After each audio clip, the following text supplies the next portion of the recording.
Oke, kembali lagi bersama saya di Movila dan kali ini saya ada informasi yang sangat menarik sekali untuk kita ulas bersama atau untuk kita bahas bersama atau untuk kita analisa bersama pemirsa. Nah, sebelum kita ke pembahasan pada konten kali ini, mari kita ya simak terlebih dahulu pernyataan atau tanggapan dari Pak Jokowi yang dimana Bang Karni Idris bertanya, kemudian Pak Jokowi itu menjawab pemirsa.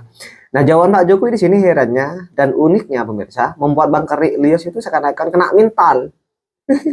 Sampai Bang Karnelis cuma hanya senyum-senyum, nggak bisa berbicara ya seperti selayaknya menjadi moderator di acara ILC-nya tersebut pemirsa. Dan ini sangat menarik sekali ya karena kita akan bersama bahwa memang Bang Karnelis ini kan adalah salah satu moderator di ILC yang selalu mengundang apa ya orang-orang yang tidak suka dengan Pak Jokowi dengan tema yang diangkat adalah tema yang selalu menyinggung persoalan isu-isunya Pak Jokowi Mirza, dan yang diundang itu malah lebih banyak yang tidak suka dengan Pak Jokowi daripada yang suka dengan Pak Jokowi. Makanya Bang Karni ini memang sudah banyak masyarakat yang tidak respect kepada beliau walaupun beliau adalah salah satu jurnalis senior katakanlah pemirsa. Nah, walaupun ini memang momen-momen yang sudah agak lama ya, tapi ini memang perlu untuk masyarakat itu tahu pemirsa, karena tidak semua masyarakat itu tahu walaupun video ini sudah agak lama, dan ini membuktikan bahwa Pak Karni Ilyas itu sendiri ternyata ketika bertemu dengan Pak Jokowi juga tidak bisa ngapa-ngapain pemirsa, dan mari kita simak terlebih dahulu. Masih banyak publik, terutama juga dari survei, yang menganggap bahwa kebebasan berbicara masih kurang di kita. Kebebasan apa yang masih kurang? Orang memaki-maki presiden, orang menghina presiden, orang mengejek presiden, orang mencemooh presiden juga tiap hari kita dengar. Orang mendungu-dungukan presiden juga tiap hari kita dengar, kita lihat.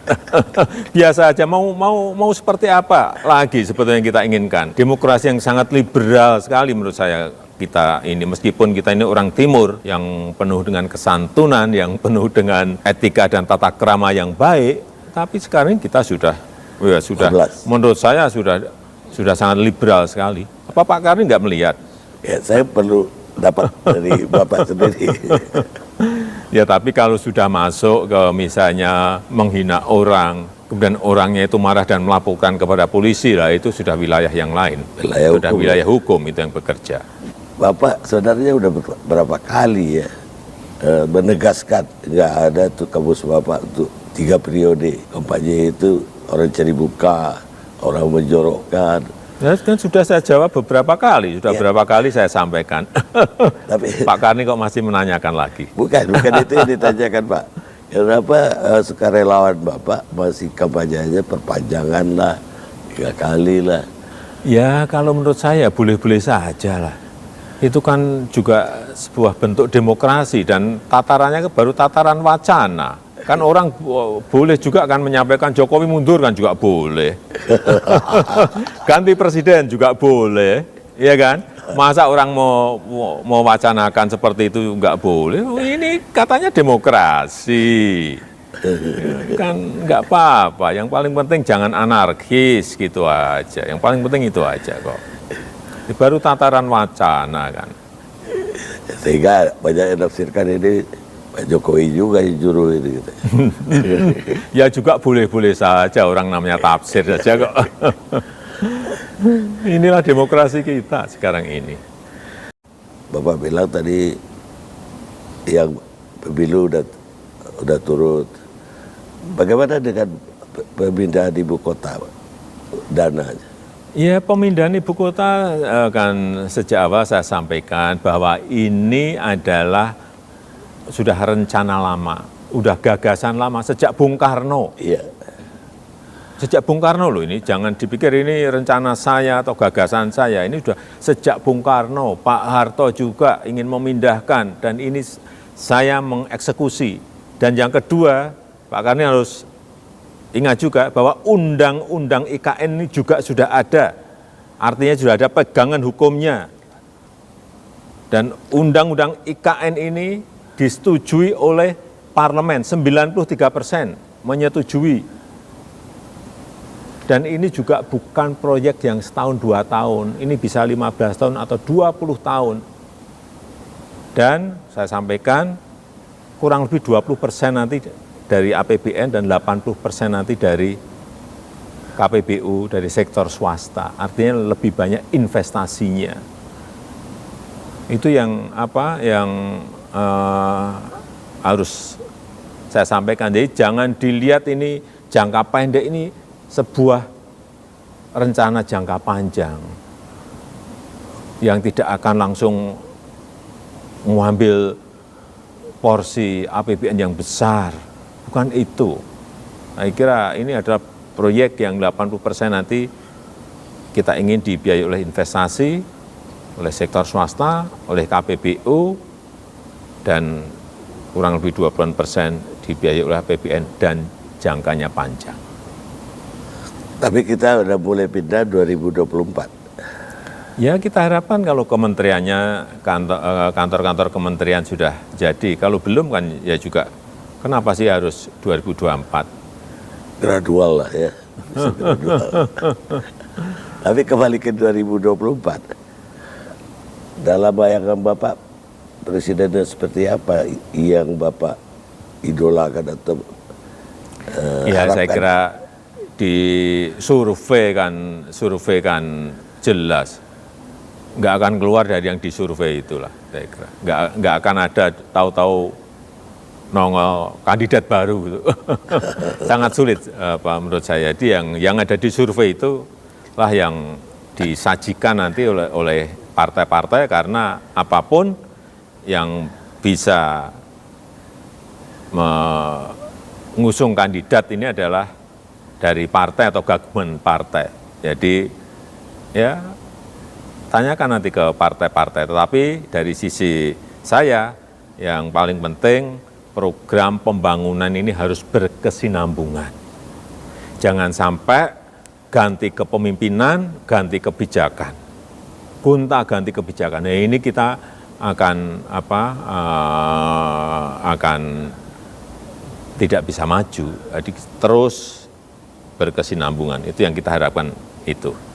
Ya mengenai capresnya siapa ya nanti tunggu tanggal mainnya, kalau partai-partai sudah mengumumkan ya itulah calonnya. Pak Kani kok tanya mengenai capres ini anunya apa sih sebetulnya? Karena banyak yang duga Bapak akan mendukung Ganjar gitu loh.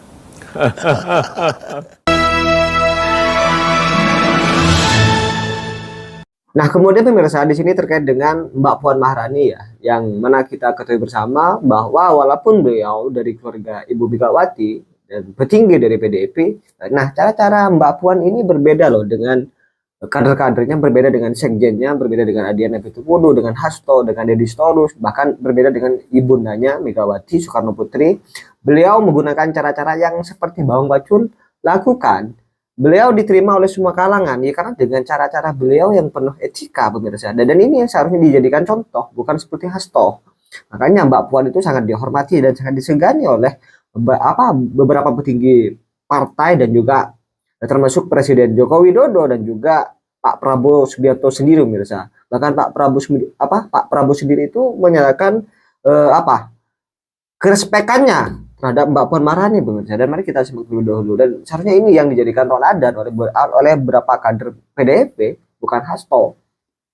Di beberapa momen, Puan Maharani menunjukkan sikapnya yang mampu merangkul semua warna, membuat politik lentur dan fleksibel, tetapi berprinsip. Sikap ini pun membuat nyaman semua pihak, tak terkecuali Presiden Prabowo. Saya merasa nyaman ada Mbak Puan di sini malam hari ini. Dan saya menghargai PDIP. Silaturahmi menurut saya gak ada salahnya. Saya mempunyai keyakinan bahwa kita tidak mungkin membangun bangsa dan negara ini sendiri, namun tetap harus bergotong royong bersama-sama dan dilakukan dengan visi dan mimpi serta cita-cita dan harapan yang sama. Mendewasakan suasana demokratis di dalam PDIP, Mega itu harus memang melepaskan ketua umum. Iya. Ya, karena kan sekarang semuanya bertanya kepada ibu, tergantung kepada ibu. Ya kan dalam suasana demokrasi itu kurang sehat. Ya. Bagaimana orang sudah bermusyawarah berhari-hari, sudah melakukan aktivitas meeting, rapat segala macam untuk mengambil satu keputusan, lalu ini terserah ke ibu. Nah ini bagaimana kan? Jadi suasana pikiran-pikiran orang yang berdebat di dalam forum itu kan kurang mendapat apresiasi kan. Nah oleh karena itu, ya itu wajar. Karena memang Megawati sangat karismatik di antara kader-kader PDIP. Tapi suasana itu tidak terus bisa dipertahankan. Justru menurut saya, Mega sekarang masih tetap sehat, ya, masih bisa berpikir lah, masih bisa memahami situasi politik internal dan eksternal partai. Nah, justru disitulah dia harus melepas. Kita bahwa politik ini kan untuk memimpin satu partai itu kan tidak bisa ujuk-ujuk tiba-tiba jadi ketua umum, ya kan? Dia kan harus menjadi petarung. Petarungnya di mana? Jadi kader partai itu bertarungnya adalah ketika dia menjadi caleg. Ya. Nanan kan nggak pernah menjadi caleg. Bagaimana kita bilang dia petarung? Puan itu berapa kali? 4 kali menjadi caleg. Menang terus. Bahkan menangnya paling besar seluruh Indonesia suaranya. Betul. Nah, itu kan artinya dia petarung. Ya kan? Dia artinya membangun kekuatan untuk dia bisa menang. Gitu loh. Nah, jadi menurut saya kalau Puan dibandingkan sama Nanang dari sudut gerakan politik, ya pasti Puan lebih unggul lah. Nah, pola-pola ini saya kira harus dibangun lagi di PDIP. Jangan permusuhan. Makin kerdil nanti PDIP ini kalau membangun permusuhan. Semua orang dianggap lawan. Semua orang dianggap lawan. Apalagi orang yang dianggap lawan itu punya posisi yang sangat strategis. Apakah seorang presiden atau wakil presiden. Ya seperti apa komentar kalian pemirsa, tulis di kolom komentar. Dan sekali lagi kepada pemirsa, jangan lupa tekan tombol subscribe-nya biar kalian juga tidak ketinggalan informasi-informasi terbaru dari channel ini. Dan salam demokrasi dan salam NKRI.